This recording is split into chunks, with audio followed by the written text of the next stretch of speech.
Hey, welcome to Shop Talk. I'm Brandi. This is James, and we talk about all things related to cross-cultural workers and mental health. Great, we're glad you're here, and welcome to Season 2. We made it to Season 2. Excited today to have Roslyn Manson, who's joining us as a spiritual director, talking about both what is spiritual direction and also how it might be beneficial to cross-cultural workers.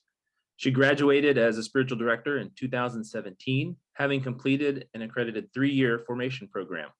2018, she graduated with a master's of spirituality from the University of Divinity. With her husband, they've been members of SIL for 30 years. And we're excited to have her today to talk about some of her cross-cultural experience, both in the organization she's in now and even before, and about spiritual direction.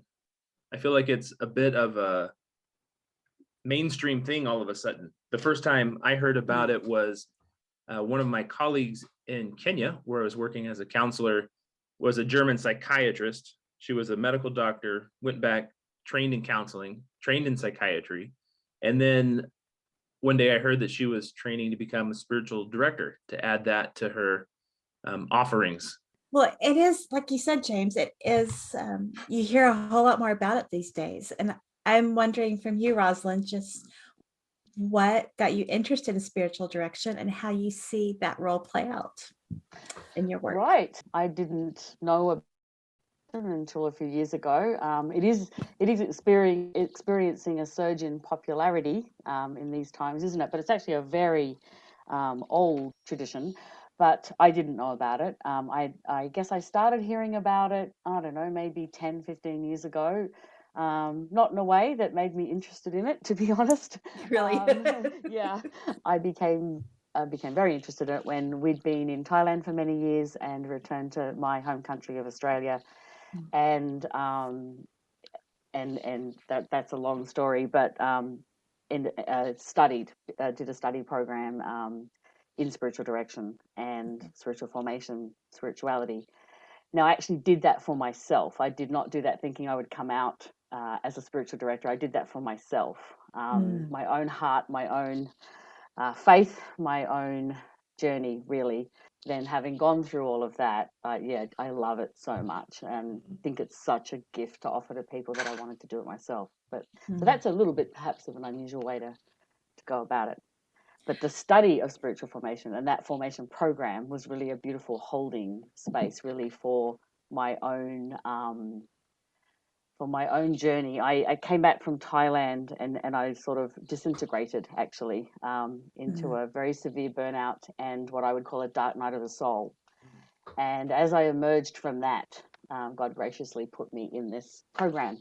And as I said, not with an intention to gain a qualification and do a job, but to actually for myself. So yeah, that's an interesting, probably a little bit of a back to front way of doing it. But that's how I came into it, and I love it. I think it's a great gift to offer to people, and I'm very grateful for it in my own life. And I wish I'd known about it a long time ago. Maybe I wouldn't have ended up quite where I did. You mentioned you had learned about it a little bit before, but you your experience with it was like, it sounds like maybe it's a little bit negative, or it wasn't such a positive experience. Yeah, I just heard it referred to, and perhaps in ways that sort of sounded odd to me, which is no doubt on me. It wasn't unpacked in any way, and I just thought, like, what is that even? I think the name is difficult, right? Spiritual director. That's a bit of a difficult name. What does that even mean? It's a little bit unfortunate because it's actually not a directive charism, actually. Really, the thought is that the director is God or Spirit or the Holy Spirit. The person of the director isn't directing, isn't prescribing, isn't directing in that sense at all. So the name itself is a bit tricky because it can be misleading. Yeah, well, that leads me to another question is, what are some common misconceptions about what it is to be a spiritual director, and what is it actually like? Yeah. So I think that probably the biggest misconception is around the directive bit.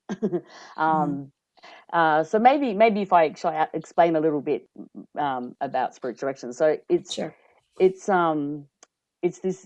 beautiful opportunity for a person accompanied by a director, a spiritual director, to enter into this exploration of the person's spiritual life with someone who is trained to offer presence, deep listening, reflection, discernment, and that presence, listening, reflection, and discernment is offered by someone who has a knowledge of sort of like the spiritual terrain that of the human lived experience.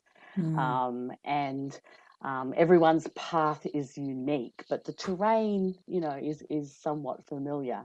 And so it's the spiritual director's job to companion that person and to be noticing and paying attention and drawing on discernment, but also wisdom and knowledge about, what might warrant further exploration, where we might kind of hover on the path a little while and explore something a bit deeper. But it is a companionship. Now, some people prefer the term spiritual companionship or sacred companionship, and I think that's a beautiful explanation too. I think it also has a problem, as spiritual director has a problem in that it's not directive. Spiritual companionship can kind of sound like it's very equal in that, so if we're companions, like I'll listen to you and then you'll listen to me, and it's not like that. So the spiritual director is there for the directee.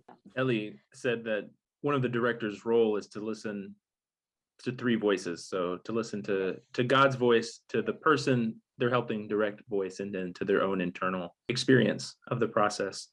Yeah, beautiful. Yeah, and and part of the training and discernment is to recognize, what's your own that shouldn't be brought into the space, right? To hear your own noise. A little bit similar to, I think, what you two probably in your work. You would be doing a disservice to the people you work with if you weren't trying to be consciously aware of what you bring of yourself into the environment.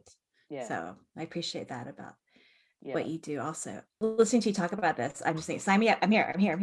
It sounds so lovely. And things you touched on of how the terrain is similar, but we all have our individual experiences. And I wonder, in your work with cross-cultural workers, if you notice people getting stuck in particular areas, if you see particular themes and cross-cultural workers that you interact with, or just what you see in general. Yeah, it's a great question. I'm going to answer it in a couple of different ways, if that's okay. In one sense, okay. Oh, all right then. in one sense, I kind of want to answer the kind of the lived human experience in its essence. It doesn't really matter what kind of journey the person's on, in a sense. Do you know what I mean? Like whether people are in one place their whole lives, or whether they're moving all the time and in overseas. So much comes up, doesn't it? So in sort of in that broad stroke, the human lived experience kind of brings up things no matter where you are. But specifically for cross-cultural workers, so I think there's some things there. Just the life of the cross-cultural worker. There are particular pressures and stresses and joys and gifts, actually, right? Both. But there's a lot around identity and vulnerability. You guys have talked about it in the podcast. You've touched on this quite often in the podcast. Going into a place where you have been perhaps very competent in your home country, and you go into a new place in your language and culture, you may feel incompetent. That brings up lots of things. The vulnerability of living in a place that's you're not a citizen. All those sorts of things, right? There's so much about the cross-cultural life, and many joys as well, much richness. But I think that can bring up things about ourselves, and that's actually a great gift, because it's those kind of situations where we have such an opportunity for awareness of ourselves and our own growth and formation and transformation. And that is a wonderful place to be in spiritual direction. I'm going to sound so biased, aren't I? Right? Okay, just let's put that on the table right now. But to be able to sit with a spiritual director, to be able to sit in spiritual direction and bring that vulnerability and look at that and be able to dig a bit deeper, right, below the surface. And what might this be showing me about myself, with my relationship with myself, with God, and with others? Yes. And so I think it's a great support in two ways. As a support for this incredible life cross-cultural workers live, Yes. to have this place, this time and space to go to be heard and seen without judgment. I think that's a beautiful thing right there, right? But also the opportunity, there is this incredible opportunity for growth, for transformation, for becoming who, the best version of ourselves. I think there's those two things. I wanted to say one of the things about spiritual direction I love too. Typically, doesn't have to be, but people have like 1 hour a month, and it really is this creation of space and time to draw aside, not away from our lives, but to draw aside and look at our lives. To look at our lives in, our lives, our relationship with God's self and other. It's always that, right? Or it's always God's self and other. And what's there? And what do I notice? And what does God want to say? What's the movements within myself of God? To be able to do that, only a month, once a month for an hour, is so rich and such a gift. To be able to, so much of formation is telling our stories.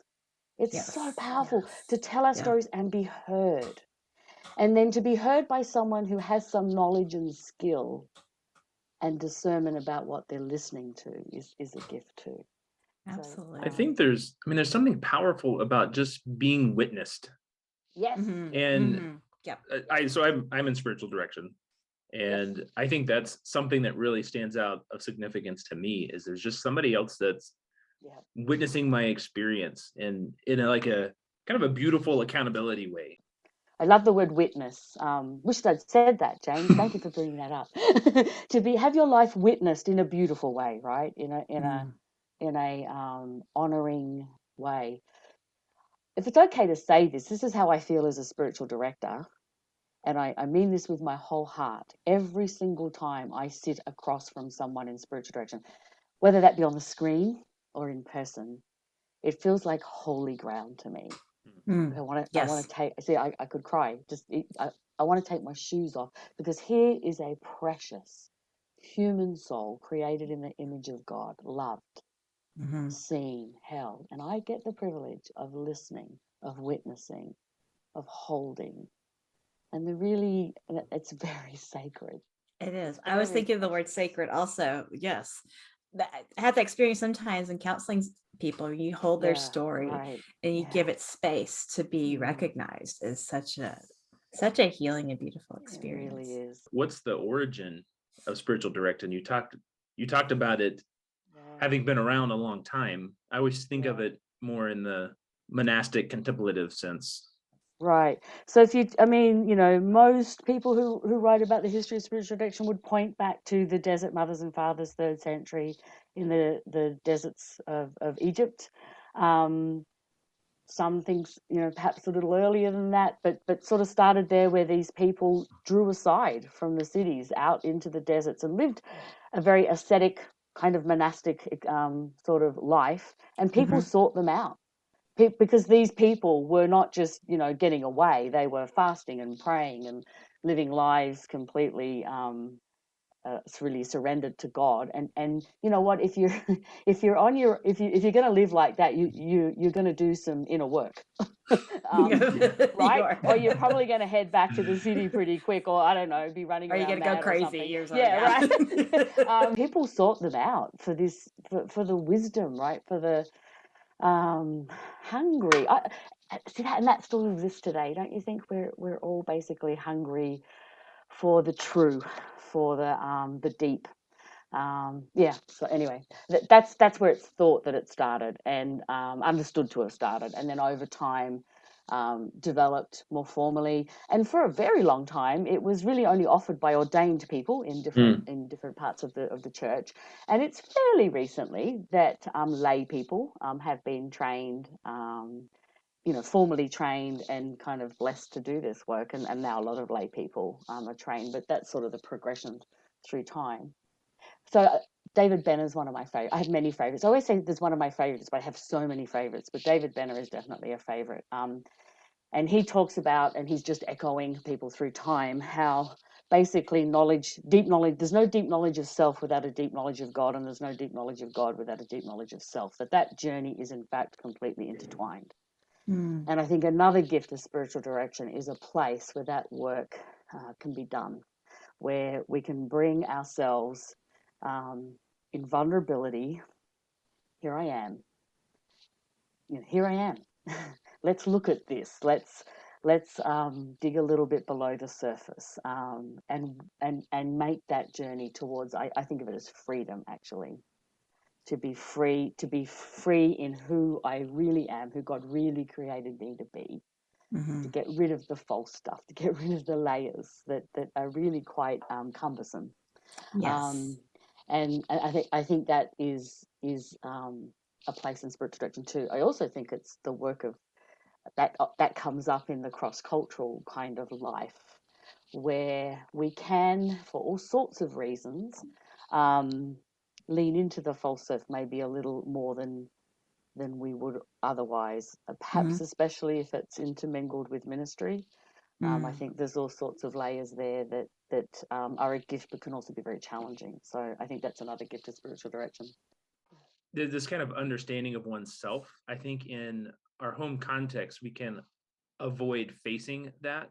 We can easily not address some of the inner parts, but I think when people live cross-culturally, all of the challenging stuff goes up, the stress goes up, the margin goes down, you're more tired. And I think that expectations are such a huge and significant thing that people eventually bump up to, whether it's their expectation of God in terms of the world's not how I thought it would be, or their expectation of themselves, like how am I interacting with the world? I thought I would be better at language. I thought that I would be able to make friends or fit in this context, or I thought work would be different. I thought my colleagues, we would all get along and be one happy family and everything would be perfect. And then when it's not, I think it's just not far more often than perhaps in normal life. I'm thinking about our experience in Central Asia and realizing that so much of what we brought and our ideas about God were so intertwined with our culture. Right. Yeah. And unpacking that was kind of a painful process. And I imagine a lot of cross-culture workers encounter that when something that you highly value, you realize, is this really a part of our journey that's really important to the Lord? Is it something that I've been hanging on to because it's been so ingrained in our culture that we don't know how to separate it? That makes me think of the great gift when we can ask questions. Yes. In a safe place, to be able to ask questions, to voice the deep questions and doubts that we hold. And I think a lot of that is stirred up in cross-cultural work, perhaps especially at the beginning, but not just the beginning, actually, because then we have life stages to add and all of that, right? So different parts of our journey. But to have a place, and not that spiritual direction is the only place, but it is certainly a place to voice our doubts and our questions in a safe place and explore it. Yes. Explore that. And God's not afraid of that. And to be able to explore that and get rid of some of the stuff that needs to be let go of. And I think that's, I'm really glad you brought that up, Brandi. Yeah. It is, and it's such a beautiful process. Like you said, to be able to have questions and doubts, it's not an indication that your faith is unraveling. It's an indication that you want to go deeper and you want to understand better, like what's happening. Just wondering what it's like when you work with people who might be cross-cultural workers, but they have different traditions with Christianity. How do you approach that? One of my favorite bits in spiritual direction, it's not up to the spiritual director to actually enforce any sort of theology or doctrine on anybody. So it is our job to listen and hold, and it's the exploration is the directees, their life, their theology, their doctrine. Not that you have conversations about doctrine, but of course it comes up, right? It's their life. What's it like? I think it's beautiful. I really have never thought that my perspective could be any more than a glimpse of God. And I think it's a great gift to see different facets and to be curious. Curiosity is actually a wonderful thing to have, I think, and ask questions and let that person hear themselves answer and tell their story. So I love that. I think for all of us, our understanding of things is shifting. Don't you think that's part of the human experience, even in faith? And I love that. I think it's a beautiful part of it. Someone explained to me once, it's like you're in a cardboard box and you have this little window that you see through in your cardboard box, and so that's what you're able to see, so you can't really get all the peripheral vision and things. I had that in my mind whenever you were talking about people bringing their different faith traditions, and you get these different rich aspects of how they interact with God. So. Ted, who's a spiritual director, I heard him on his podcast talking about deconstruction. You mentioned it, and it's so valuable into our growth, not necessarily a bad thing. We hear it and we're like, oh no. Yeah. That's a good point, actually, James, because I think some people go through a deconstruction that is actually incredibly devastating. Well, I think it is devastating for everybody, actually. It's a very difficult thing to go through. Right. Some people go through it to the extent that it's sort of shattering. And some people not so much. Like it is painful. I don't know how you go through deconstruction and not have pain. And it's scary. That's where, see, I think the gift, it really was enlivened to me. The first person I journeyed with through, I mean, she was a minister, and she did a pretty serious deconstruction, and it was terrifying for her, and to journey with her. And I felt like I feel like, especially now, because a lot of people do go through a deconstruction at a certain stage of life too, but to know that terrain and to having seen people journey through, now you can't predict how it will end up, but you've got some idea of what might be ahead. And it can be a great comfort to offer to someone. You'll be very careful how you do that, but it's okay. Keep walking, right? Keep putting one foot in front of the other. And I'm here. Yes. It's not uncommon, deconstruction. There's another thing that we don't like talking about, right? I loved on your podcast about depression. You talked about we don't like talking about that. We don't like talking about doubts. We don't like talking about structures of our faith that no longer seem to work, and we're so scared to name that. But it's okay. Like it's okay. Work through it, and it's real life. Boy, it is. There's a Canadian writer that I really like. Her name's Sarah Bessey, and she talks a lot about deconstruction and just the wilderness experience, and it's such a rich experience. And I relate so much to what she talks about in that it's okay. It's okay. It's okay to be in that place. It's actually a deeply beautiful, significant place to be, and to allow yourself the time to explore and to question in that place too. So. And to know somebody is witnessing, there you go, James, that word again. Someone's witnessing, seeing, hearing, that's such a gift, isn't it? It is. Jesus in his wilderness experience, I mean, what was that like? What was that like for him? Good question. So if someone is interested, they're listening to this or podcast, or they're contemplating meeting with a spiritual director, walk us through what that process would be like. Like how long do you meet with someone? Is there sort of a format that you generally go through with people? Right. Great question. So with spiritual direction, hopefully the essence of it is the same, but it kind of sits in different traditions, obviously. There are Catholic spiritual directors, there are Anglican, I think Episcopalian in your part of the world. So there's different denominations have spiritual direction. There's different streams. That's one thing to be aware of. I think a first thing to do, I'm a pretty big fan of what's the spiritual director, what's their training been, what's their formation been, what's their qualifications, are they accredited anywhere? I think it's pretty standard to be an accredited spiritual director, to be in spiritual direction yourself, to be in supervision. So regular spiritual direction yourself, regular supervision yourself, to be doing professional development. All of these things really matter. If we're going to offer spiritual direction, we ourselves need to be, on our own journey of being healthy and sort of showing up for our own inner work. So that's one thing. But yeah, you you need to find somewhere to access spiritual directors. So there are different organizations in different countries that have lists and so on and so forth, or word of mouth maybe, or denominations. But typically, as I mentioned before, people meet once a month for an hour. Sometimes people meet less often than that. Sometimes people meet more often than that. That's fine, but that's a rhythm that really does seem to work, actually, that rhythm. And then often people have spiritual directors for quite a while, but people do change spiritual directors for different reasons. Where I was trained and am accredited, it's just very much part of our system that you have 3 sessions and then check in with each other. Is it working for both the director and the directee? You need to have a really honest conversation at that point. And do you both want to continue?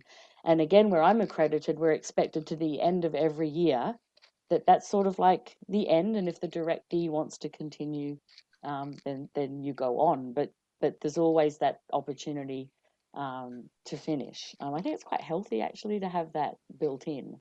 Now, having said that, a lot of people stay with the same spiritual director for quite a long time. But it sounds like there is accreditation, which is really helpful for people to look into. Yeah, some places do, some places don't. But the question, did they have? It's a bit, unfortunately, it's not very regulated. It's not as robust as, for example, counselling or here psychology is. But it's getting that way. Here in Australia, it's certainly getting a lot more robust. We've had some royal commissions in institutional religion, and so things are getting stricter, which I think is actually a really good thing. I didn't understand most of those words you said. Oh.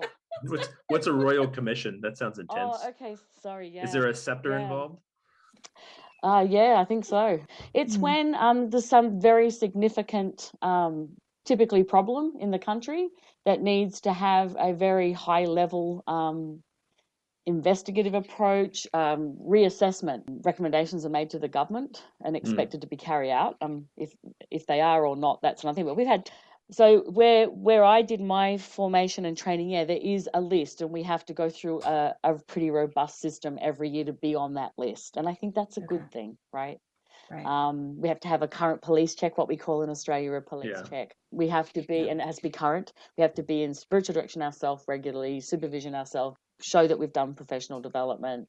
Are we in healthy standing with a community of some kind around spiritual direction? Just things that make a lot of sense. Things that are very standard in your profession, right?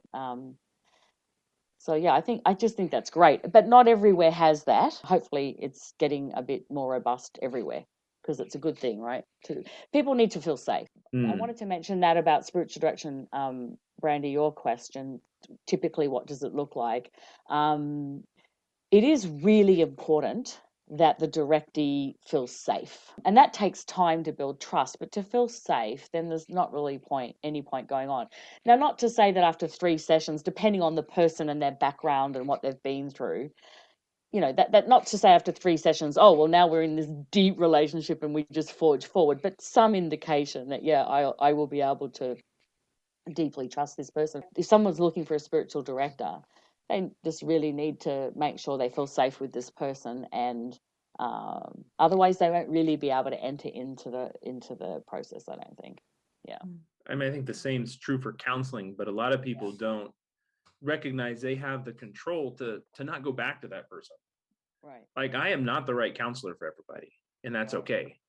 Right. I try to talk about that in the beginning, and there's some aspects about just who I am, being a male, being large, especially if it's in-person counseling, that could be a part of that, or my approach. And there's many different counselors with many different approaches, and I would just strongly encourage people who are looking for a counselor, like, it's okay if it's not the best fit, and you go a couple times and say, you know what, not feeling it, and that's great, because that requires boundaries, that requires self-awareness, and that's actually really therapeutic for someone to be able to say, hey, this isn't a good fit, and I do need to still find somebody, but it's okay that it's not a great fit.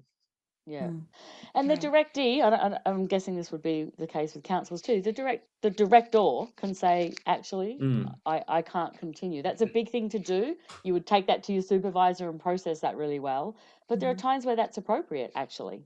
If you can't sit with that person in peace and love, Yeah. then you really shouldn't continue. That would be fairly drastic. That actually is important. Actually, I think, yeah. Mhm. Counseling is an interesting. Let's bring this up too. In spiritual direction, so what we're not, we're not counselors, we're not psychologists, we're not psychotherapists, we're not psychiatrists, we're not coaches, we're not mentors, we're not pastoral counselors, we're not any of those things. And one of the reasons it's important to have a well-trained spiritual director is to be able to discern where not to go, right? But to also to be able to refer and Mhm. say, actually, how about seeing, whatever the profession might be that could help. It's quite common. I have quite a few people I see who are seeing what you guys would call a counselor alongside spiritual direction. I think that's wonderful, Mhm. right? It's a great combo. Big It fan is. of that. Big fan of that. Yeah. So, but to know what it isn't, and to know, no, I'm not qualified to talk, to go there. So I would suggest you see this person or that person. It's an important part, Brandi, when you're talking about how do people find someone. What do you actually want? I think that would be a Mhm. great question. Is it Mhm. spiritual direction? Is it coaching? Is it mentoring? To have a little bit of a dig around maybe about what they are and whether this is what you really want. I would just say super important to ask that question. Like it's Mhm. really normal and okay for somebody to say, hey, what's your background in training? Or are you getting some supervision and spiritual direction? That's a great question to ask of somebody if you're, especially to have no connection, don't know them, and are looking for spiritual direction. When might somebody say, hey, actually, this is something I need now? Like what's a good indicator for someone looking for spiritual direction? Right, so that's a great question too. So a lot of people find their way to spiritual direction because they are in a crisis of some kind, actually. That's just true. But not everybody. Some people just have a longing. Here's a typical thing, I think. I want to go deeper in my life. I want to go deeper either with God, with self.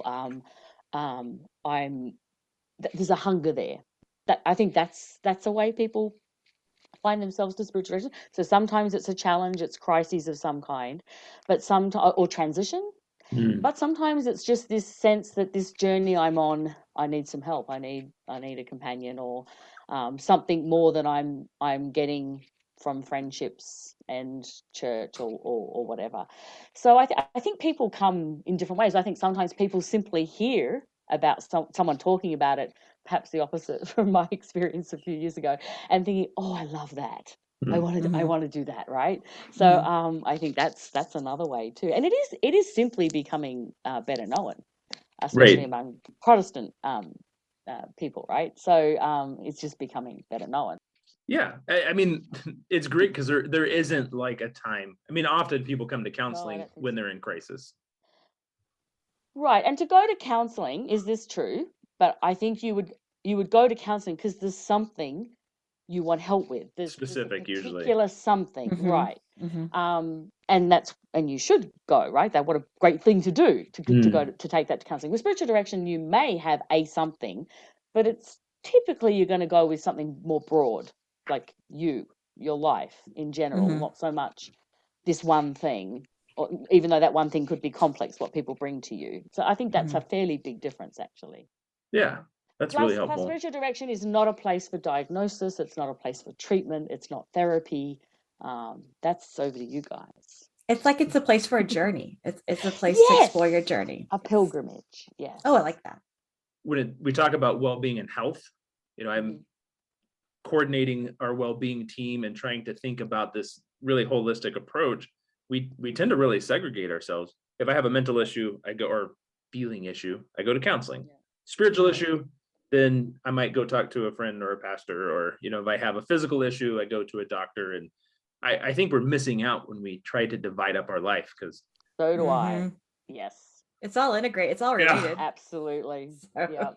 But yeah. in counseling, Absolutely. people often are asking like, well, what's the source of this? Like, is this Yeah. medical? Do I need some Yeah. medication? Yeah. Is this just my parents and it's their fault and I'm just now realizing that they really messed me up? Or It's just Yeah. my particular church background really, did one over on me. And You say yes to all of it. always, yeah. Yes. All of the above. Yeah. Yeah. That Yeah. brings up another interesting thing too. In a spiritual direction session, some people can really struggle with, I got to know what I'm going to talk about. What am I going to do? I always try to put people at ease at the beginning. There's two ways of going into a spiritual direction session. You may well know what you want to talk about. For me, I see a spiritual director every month, and I'm a woman of a certain age, so my memory isn't quite what it was, and I 35. don't. But see, I knew I loved you, James. He's Yes. so full of it. Yes, 35 plus. I write, it's not true you think it's important, you'll remember if it's important. So don't buy that. I forget all sorts of important things, sorry. So I jot it down. Now, by the time I get to the time to see my spiritual director, I'll look at that and I think, actually, I don't want to talk about that now. Or I might think, I really want to talk about that. But what I say to people too, so you may have something you want to bring, but I start every session with silence. We have an opportunity to take some deep breaths and just be still. And I sort of say, see what bubbles, like bubbles of water bubbling up to the surface. See what bubbles up. And if there's something there, and if not, let's just start. I'll ask some questions. We'll just start walking together. And we will trust that God will companion us and lead us, and we'll take this journey in conversation through the session. And things always come up that are helpful. Another thing about spiritual direction is it is quite presence oriented. We're kind of really, what about now? What's coming up for you now? Which is a bit different again in therapeutic work. You may well need to unpack in a fair bit of detail the past, correct? Yeah. We'd probably suggest somebody go to a counsellor for that. It's more what about now? Yeah, a little bit more present oriented. Yeah, It might even be helpful to think about spiritual direction being present and now, coaching being looking ahead at the future, and counseling kind of holding all of those in balance, but really including the past too. So yeah, what are some resources you would recommend? Well, a book I love is called Abba, Give Me a Word, The Path of Spiritual Direction by L. Roger Owens. It's a beautiful book published in 2012, not very long, and it's really his journey and his experience of spiritual direction. He's not a spiritual director himself. He's a pastor and teaches in theological seminary, but he very much opens up his journey, his the spiritual life, the Christian spiritual life, and it's beautiful, and a really good look into what spiritual direction can be for people. So I love that book. I love recommending that book. There's lots of classic books that people read about spiritual direction. Another one that's worth a mention, and that he actually has at the end of his book, is the beautiful Margaret Gunther, who wrote Holy Listening, The Art of Spiritual Direction. She actually writes that for people who are interested in being spiritual directors, but it's very accessible and it's beautiful, and she uses metaphors to talk about spiritual direction. So that's a lovely book too. But actually, for somebody interested in receiving spiritual direction, I would actually recommend the first one, Abba, Give Me a Word. A beautiful read, whether or not people want to be in spiritual direction. Perfect. That's great. This is delightful, Roz. I could So go on with you fun. forever. Back at you, lovely. So do you need anything else from me? No, thanks so much for being here. Oh, thank you. Thanks This so has much, been Roz. so fun. I'd just like to hang out with you guys. What a shame you actually have to put something up. This has been wonderful, and it's been so fun. It's been so fun talking to you. So fun. All right. See ya. Bye. Bye. Bye. For sure. I freaking love you. So I freaking love you too, Brandi. But I already knew that because I listen to your podcast. And I spray my tea out in my car. I love that. That's how I know it's been a good one. I don't say it anything like that. Do you Would want you to hear say- me say your name? You say James? No, the first bit I can say. Covey. We would say your name Covey. That happens a lot. Yeah, you don't say Covey. You say Say it Covey. again. What's it? Covey. Yeah. The vowel is completely different.